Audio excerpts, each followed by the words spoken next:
the silence of those agents that know this is wrong but can't speak, and also the silence of the American people who disagree with these policies, but yet they feel powerless to stop it. But the question is, how can you stop a federal agency that has immunity? In order to understand the immunity ICE has today with creating internal terror and doing all these raids, we have to understand the pendulum swing. Let's go back to relative time. To understand 2026, we have to look back. Politics is physics. Very similar. For every action, there's an equal and opposite reaction. And let's look at what happened under the Biden administration. We saw outstanding record numbers of border encounters, thousands of people crossing the U.S. border, coming from different countries, all from Latin America, escaping the horrors and terrors and poverty of their country, escaping dictatorship, perhaps looking for that American dream for some. Or whether you view that as a humanitarian crisis or a policy failure, the perception of an open border created a massive psychological recoil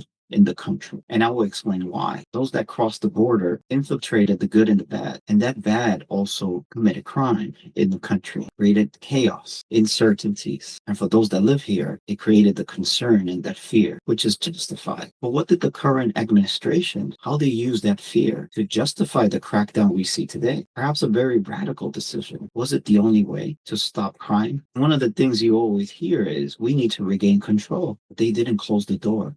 Our government did not close the door. What happened is they militarized the house. We swung from a policy of overwhelming influx to a policy of overwhelming force. And unfortunately, Renee Good was caught in the middle of this pendulum swing.